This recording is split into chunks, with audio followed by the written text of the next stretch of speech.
บายดีตอนเช้าเด้อพ่อแม่พี่น้องกระเพาะไข่แล้วคุณเราทุกคนก็สองข้าวพลานเนาะ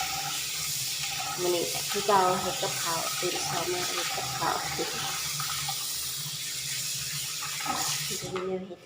เนาะกับข้าวเห็ดแบบมันนี่สิมาให้ลาบหมูง่ายๆดูเราไปกินลาบหมู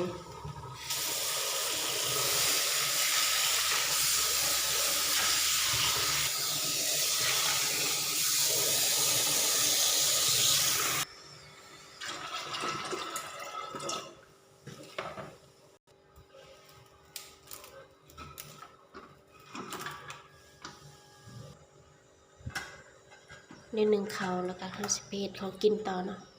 ข่าวของเขาให้ก่อน50 เพจลาบเนาะสิมาแส่พักไว้เนาะอันนี้พักกินนำปักตูมกากับอันไทเลอร์อันนี้ใบสะระแหน่มีมะแตงมีหอมมะเขือมันก็ร้ายเลยจะเอาไว้กิน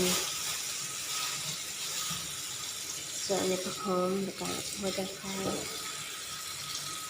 ข่าแล้วก็ใบมะกรูดก็ใส่ตอนห่อนหลังตอนขัวหมูเนาะเดี๋ยวเขาสิแซ่น้ำเกลือไว้ก่อนพักพวกนี้เราล้างพักทุกครั้งเขาแซ่เกลือไว้ก่อนเนาะเราค่อยล้างเอามากินได้อยากความสบายใจลาบหมูขาบหอมแดงบ่ได้นะเขาก็ต้องแซ่ไว้เวลาปอกจะได้ง่ายต้องแช่หอมแดงไว้น่าจะไปขัวหมูนะบัดนี้แช่พักไว้ดีก่อนนี่น่าจะมาขัวหมูกัน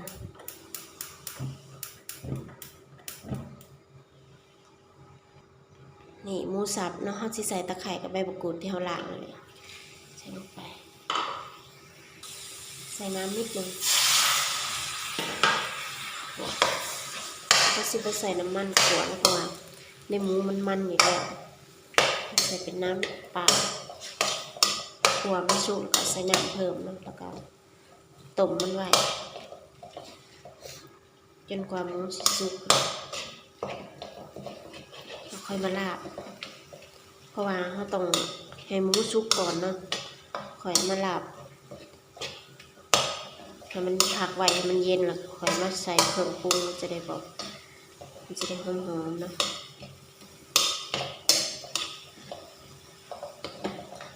ใส่น้ำเพิ่ม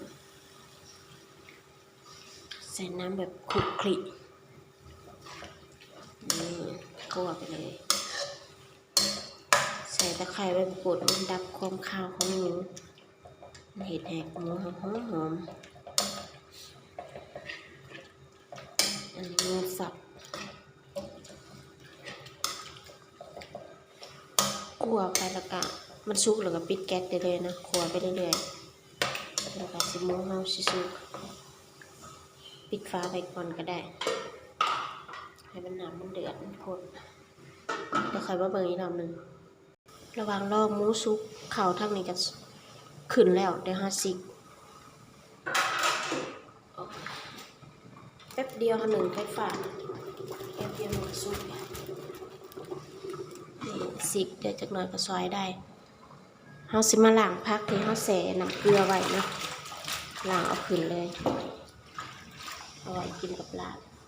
สิปล่อยน้ำเกลือทิ้งแล้วก็ล้าง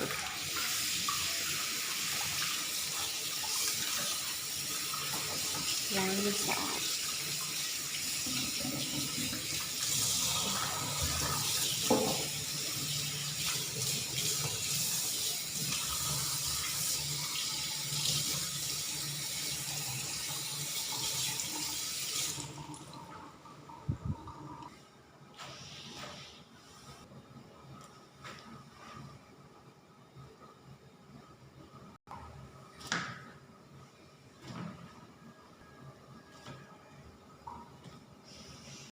เขาล้างผักแล้วหมูของเขาก็สุกพอดี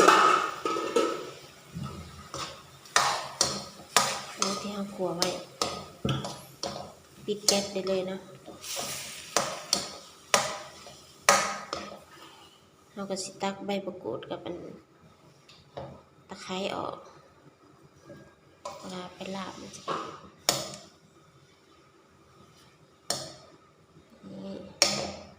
ก็สิปรุงไว้ใส่รสดีแล้วก็น้ำปลาแดงส่วนข้าวคั่วกับพริกแห้งใส่ตอนหมูเขาเย็นเนาะใส่รสดีไปก่อนนิดหน่อยใส่ผงนัวไปเลยตามด้วยน้ำปลาใส่นิดหนึ่งเดี๋ยวมันเค็มคนมันเข้ากันนะน้ำตาลใส่นิดเดียวพอโปหมักกับโปใส่ก็ได้นี่ตัดเค็มตัดอันนี้ใส่นิดเดียวพอ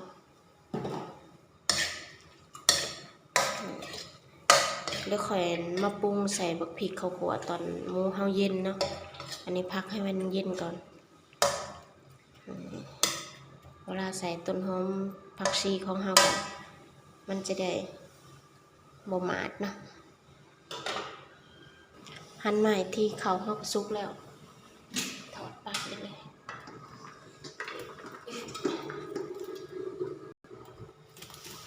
มื้อนี้บ่มีข้าวเย็นนะเฮาก็ซอยได้เลยนะซอยแล้วก็ใส่กระติบ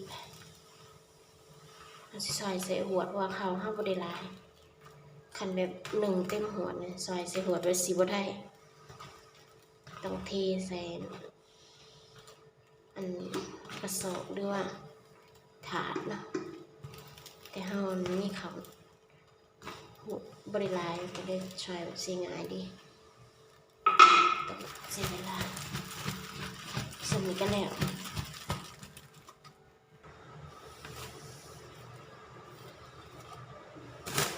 เรียบร้อยเดี๋ยวเราจะมาหั่นหอมแดงเนาะเตรียมไว้เพื่อใส่ลาบหอมแดงต้นหอมปีเลยก็ใบสะระแหน่นะหั่นไว้เลย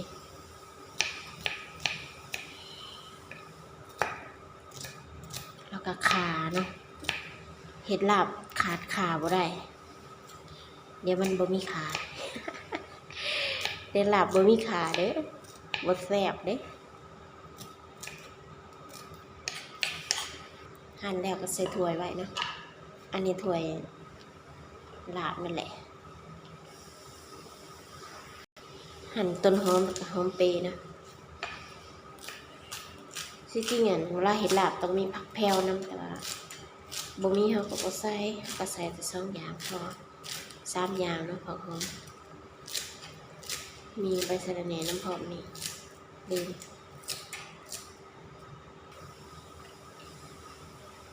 เตรียมไว้ส่วนใบสะระแหน่เฮาบ่ได้ซอยนะเฮาเด็ดเอาแต่ใบเนี่ยใบอ่อนๆใบแก่เฮาก็บ่เอา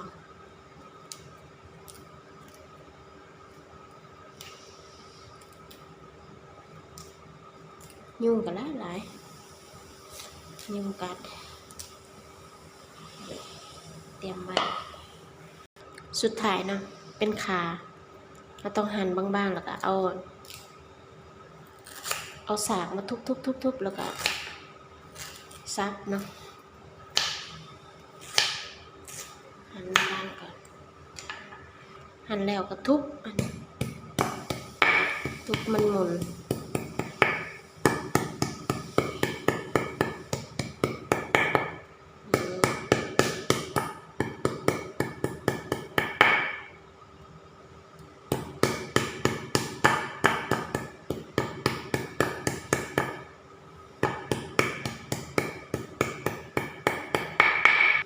ทุบมันหมุนแล้วก็เอามีดมาซอยมันนั่น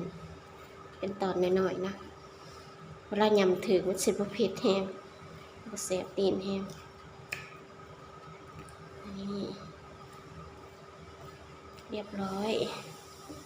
เราก็จะไปใส่ลาบฮะแล้วก็บักนาวเนาะใส่บักนาวหน่อยหนึ่งมันจะได้มีความสมใส่ลาบหมูถ้าพอได้บ่หมักก็บ่ต้องใส่ก็ได้เอาอันหมักสมๆจักน้อยจะได้บ่เลี่ยนเนาะใส่ขาลงไปก่อนเนาะ ใส่ข่าแล้วเตรียมอันต่อไปก็เป็นพริกป่นใส่พริกป่นลงไปสิบ่เผ็ดแห้งเนาะใส่พริกป่นแล้วก็ใส่ข้าวคั่วใส่หลายเนี่ยว่าหมักมันหอมได้หลายแล้วใส่ข้าวคั่วแล้วก็ใส่ผักหอมที่เราเตรียมไว้เนาะใส่ลงไปเลยตามด้วยอันสุดท้ายบีบมะนาวเนาะเพราะว่าอยู่ในนี้เราปรุงเรียบร้อยแล้วเนาะเขาปรุงแต่ตอนขัวหมูสุกใหม่ๆนะก็เลยใส่แต่พวกผักหอมแล้วก็แล้วใส่มะนาวลงไปก็คลุกเคล้ามันเข้ากันแล้วก็แล้วลาบหมูเฮาแซ่บไปแต่แซ่บบ่นี่หน้าตาน้ำก็สิแบบมันสิหายไปเนาะถ้าหมักน้ำได้แล้วก็ใส่เพิ่มได้น้ำต้มแต่ค่อยหมักแบบแห้งๆแบบนี้ก็แซ่บกันนี่พอเขาใส่ข้าวคั่วมันสิดูดเอาน้ำเบิดนี่มันก็ได้แห้งหน้าตาจะแซ่บกันนะมาเด้อกินข้าวเช้าน้ำกันแบบนี้เส้นเก่าเส้นเคยเนาะกับอันสองของเฮากะสิเห็ดแต่ตอนเห็ดเนาะตอนกินบ่ได้กินให้เบิ่งเด้อแต่รับรองแซ่บแท้แน่นอนเนาะเพราะว่าเห็ดกินตลอดแบบเห็ดกินทุกวันเฮากะเห็ดไปเรื่อยๆแต่บางมื้อก็เค็มบางมื้อก็จืดเท่านั้นแหละเฮาก็ปรุงแบบกะเอาบ่แม่นมืออาชีพบ่แม่นเชฟเนาะเดี๋ยวชิมมาก่อน